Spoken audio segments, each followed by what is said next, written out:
Today we're playing with the MiJo Polycarb from ZGRT. Let's check it out. Alright guys, here's the box. I already cut it open because there was an invoice with my address on it. So we are back and let's take a look and see what we got.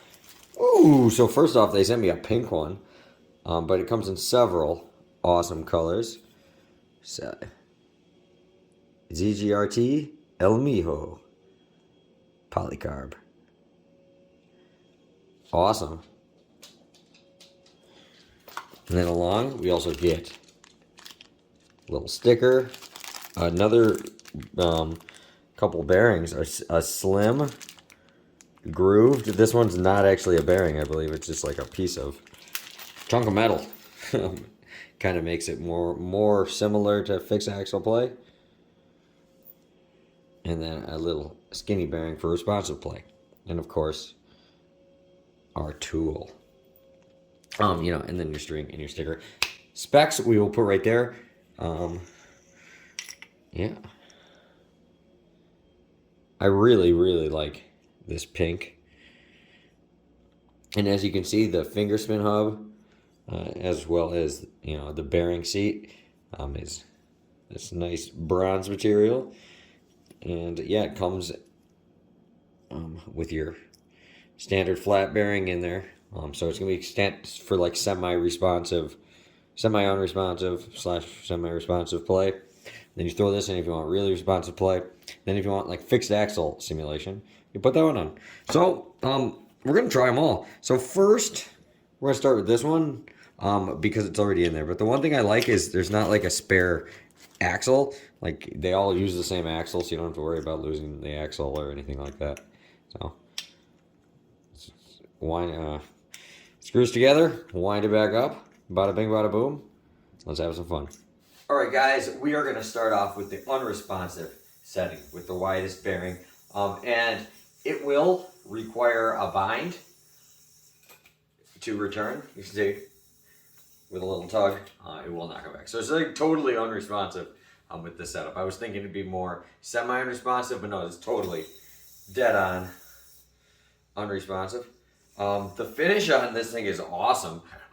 Obviously, it's got these little dimples, so you can definitely do your DNAs, your finger spins. It can be very hard to whip it out of the air, but you can definitely do it. Whips, in general, are quite fun because it really trains you to test your accuracy.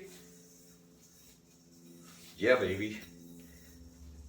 Oh, and it's quite rewarding when you actually land them. Same thing with basically any trick on here, you're going to feel like very rewarded when you do it. At least, for me at least, that's how it feels.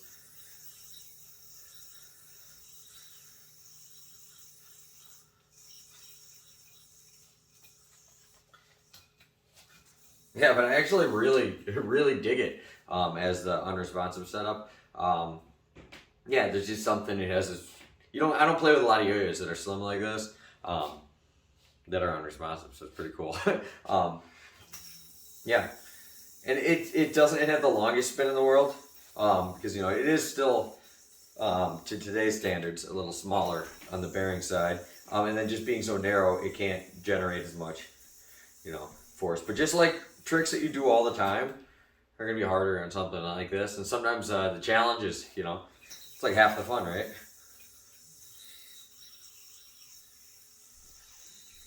Yeah, it can definitely handle whatever though. So now we're going to throw on the smaller bearing for a little more responsive play, and then lastly we'll try out the little solid one. So I'll be right back. All right, guys, we are with the second setup now, and with the smaller bearing now, it is extremely responsive to the point where you could definitely do some looping with this. If you knew how to play 2A, I don't see any reason why you couldn't use this as a 2A yo-yo. But we still get a nice sleep to it, if you're into whatever you're trying to do.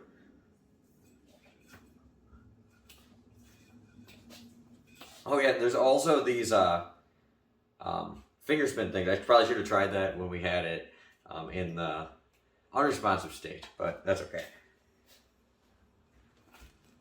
But yeah, as you can see, I can't really do it responsive, but you definitely could do DNAs and finger spins.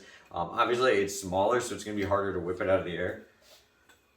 But yeah, really impressed.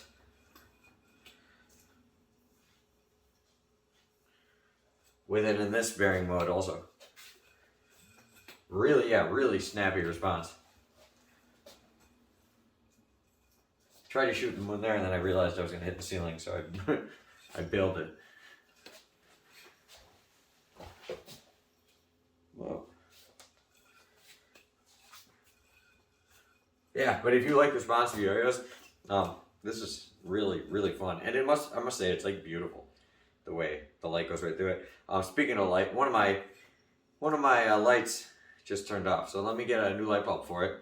Let me grab the final bearing form, the little solid one, and we'll see what that can do. Alright guys, we are back with the final form of this, the little fixed axle spacer type thing.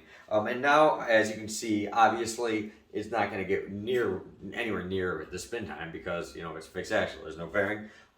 And, you know, when it's on the string, it'll die out a little quicker. But, you know, that'll make for, you know, more fixed axle style play. Although I must say, this plays, I mean, much better than just your average fixed axle. Like, it feels like, you know, a little higher tech than your average fixed axle yo-yo, put it that way.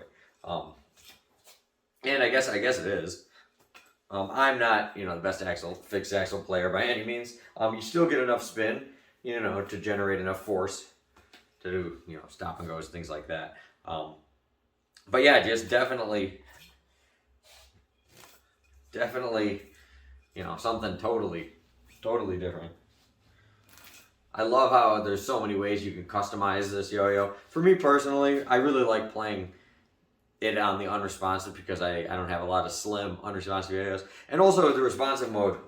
To me, I'm not. This isn't really the style for me, but some players I'm sure would just like, you know, this style's what keep it in. Like if that opponent got this thing, that's probably the only style he'd play with this. And it loops really good still, even with this bearing setup. So really cool that you can customize it all. ZGRT MiJo Polycarb. Definitely look for it in April. All the details I'll have will be down below. Thank you guys for watching. Thank you ZGRT for letting me check this out early. And until next time, I'll see you guys later. Peace.